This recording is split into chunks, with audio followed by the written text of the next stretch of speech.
রাজ্যে মহিলা অধিকার নিয়ে সোচ্চার হয়েছে লাল ঝান্ডা। মীনাক্ষী মুখার্জির নেতৃত্বে তৈরি হয়েছে মহিলা ব্রিগেডও।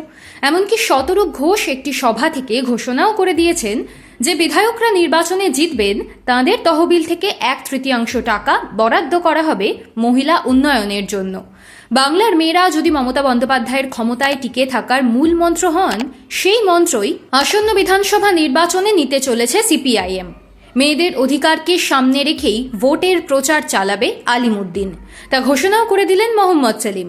সরকারে এলে মহিলাদের ভাতার পরিমাণ বাড়ানো হবে এবং সেটাকে অধিকার হিসেবে গণ্য করা হবে। সিপিআইএমের রাজ্য সম্পাদক বলেছেন, আয় এবং উন্নয়নের অধিকার থেকে বঞ্চিত করে মহিলাদের সামান্য ভাতার ললিপপ দেখাচ্ছে তৃণমূল এবং বিজেপি। দক্ষিণপন্থীরা একে ডোল পলিটিক্স বলে, আমরা বামপন্থীরা হকের কথা বলি। বামপন্থীরা সরকারে এলে অধিকারবোধ জাগিয়ে মহিলাদের প্রাপ্য ভাতার পরিমাণ আরও বাড়াতে পারব, কারণ দুর্নীতি বন্ধ হয়ে যাবে। রাজ্য কমিটির শেষ বৈঠকে দলের নির্বাচনী প্রস্তুতি নিয়ে আলোচনা সারা হয়ে গিয়েছে। কোন আসন থেকে কাকে প্রার্থী করা হবে তাও মোটামুটি ঠিক। এবার নির্বাচনে জেতার লক্ষ্যে নেমে পড়া হবে। সেলিম জানিয়ে দিয়েছেন, 1 মার্চ থেকে প্রচারে নেমে পড়ছে দল। এসআইআর এর পর চূড়ান্ত ভোটার তালিকা প্রকাশ হওয়ার কথা চলতি মাসের শেষে। মনে করা হচ্ছে মার্চের প্রথম সপ্তাহে নির্বাচনের দিনক্ষণ ঘোষণা করে দেবে জাতীয় নির্বাচন কমিশন। সেদিক থেকে ধরলে তার আগেই প্রচারে নামছে সিপিআইএম। শোনা যাচ্ছিল মার্চের শুরুতেই প্রার্থী তালিকা ঘোষণা করে দিতে পারে আলিমুদ্দিন, আর তাই হতে চলেছে, এমনটাই খবর।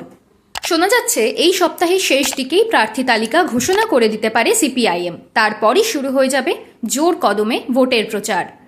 তৃণমূল সরকারের লক্ষ্মীর ভাণ্ডার প্রকল্পকে ভাণ্ডার নামে প্রচারকেই মহিলাদের প্রতি অবজ্ঞা বলে চিহ্নিত করেছেন সেলিম।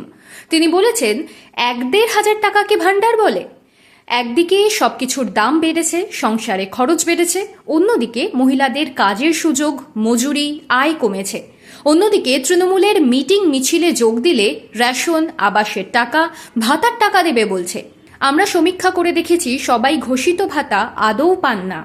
বামপন্থীরা সরকারে এলে লুট দুর্নীতি বন্ধ করে আরও অনেক বেশি টাকা অধিকার হিসেবেই দিতে পারবে।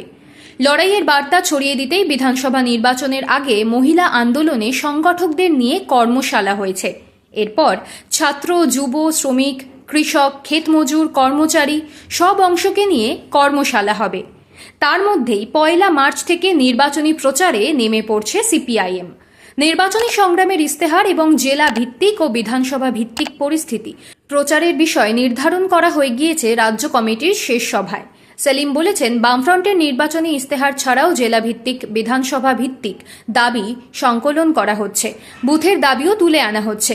একেবারে নিচু তলা থেকে দাবি তুলে এনে উপর তলা পর্যন্ত প্রচার হবে।